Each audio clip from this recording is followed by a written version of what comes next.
Beelzebub, how can one enter into a strong man's house and spoil his goods, except he first bind the strong man, and then will spoil his house? He that is not with me is against me, and he that gathereth not with me scattereth abroad. Wherefore I say unto you, all manner of sin and blasphemy shall be forgiven unto men, but the blasphemy against the Holy Ghost shall not be forgiven unto men. And whosoever speaketh a word against the Son of Man, it shall be forgiven him. But whosoever speaketh against the Holy Ghost, it shall not be forgiven him, neither in this world, neither in the world to come. Either make the tree good and its fruit good, or else make the tree corrupt and its fruits corrupt, for the tree is known by its fruit. Or generation of vipers, O generation of vipers, how can he being evil speak good things? For out of the abundance of the heart the mouth speaketh. A good man out of the good treasures of the heart bringeth forth good things, and an evil man out of the evil treasure bringeth forth evil things. But I say unto you that every idle word that man shall speak, they shall give accounts thereof in the day of judgment. For by the words thou shalt be justified, and by thy words thou shalt be condemned. Then certain of the scribes and the Pharisees answered, saying, Master, we would see a sign from there. But he answered and said unto them, an evil and adulterous generation seeketh after a sign, and there shall no sign be given to it but the sign of the prophet Jonas.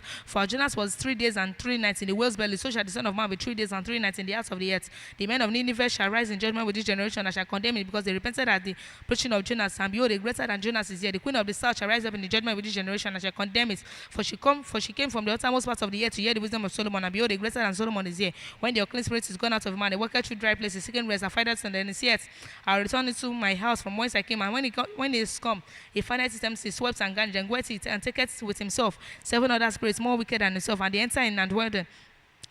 And the last state of that man is worse than the first. Even so shall this be also unto this wicked generation.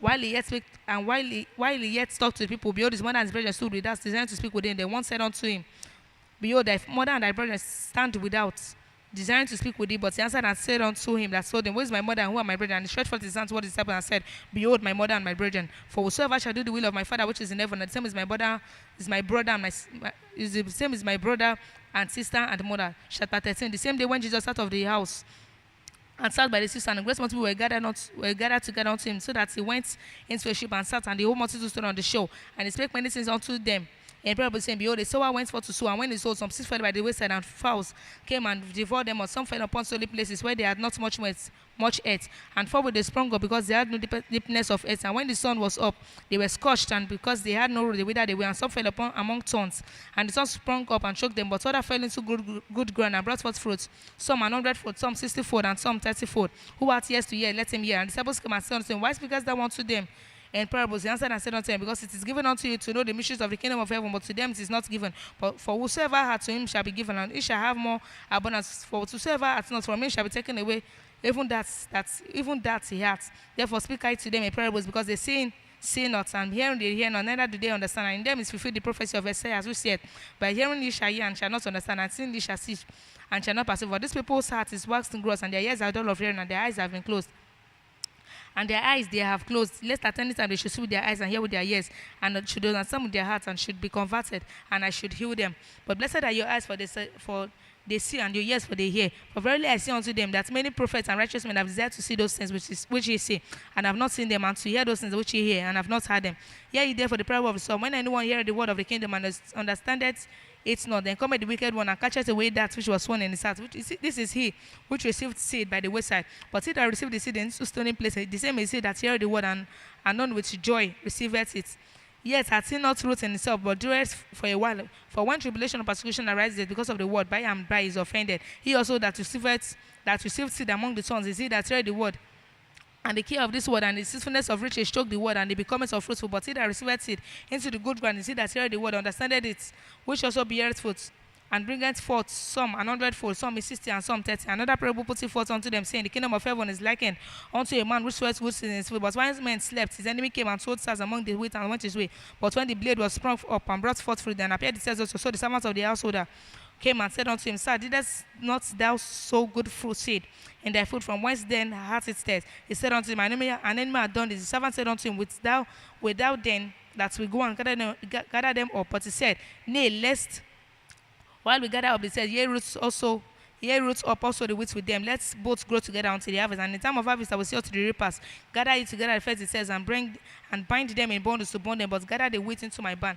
Another parable put he forth unto them, saying, the kingdom of heaven is like to a grain of mustard seed, which a man took and sowed in the sea, which indeed is in the least of all seed. But when it is grown, it is the greatest among the herbs, and we come to the tree, so that the birds of the air come and lodge in the branches thereof. Another parable speaking unto them, the kingdom of heaven is like unto living, which a woman took and hid in 3 measures of milk till the whole was living. All these things spake Jesus unto the multitude in parables, and without a parable spake he not unto them, that it might be fulfilled which was spoken by the prophet, saying, I will open my mouth in parables, I will also things which have been kept secret from the foundation of the world.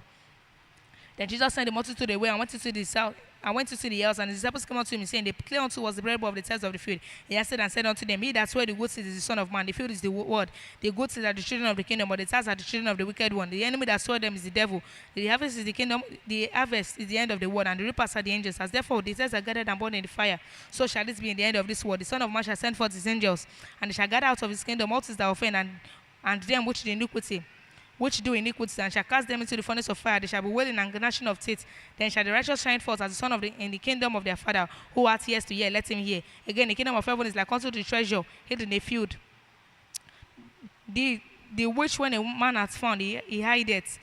And for joy, therefore, goeth and selleth all that he has, and behind that faith. Again, the kingdom of heaven is like unto a merchant man seeking goodly pearls, who, when he had found one pearl of great price, went and sold all that he had and bought it. Again, the kingdom of heaven is like unto a net that was cast into a sea, and gathered of every kind, which when it was full, they drew to shore, and sat down and gathered the gold in vessels, into vessels, and cast them bad away. So shall it be at the end of the world. The angel shall come forth and sever the wicked from among the just, and shall cast them into the furnace of fire. They shall be wailing and gnashing of teeth. Jesus said unto them, have you understood all these things? They said unto me, yea, Lord. And said he unto them, therefore every scribe which is instructed unto the kingdom of heaven is like unto a man that is an householder, which bringeth forth out of his treasure things new and old. And it came to pass that when Jesus had finished these parables, he departed thence. And when he was come into his own country, he taught them in their own synagogue. Inasmuch as they were in so much that they were astonished, and said, whence hath this man this wisdom?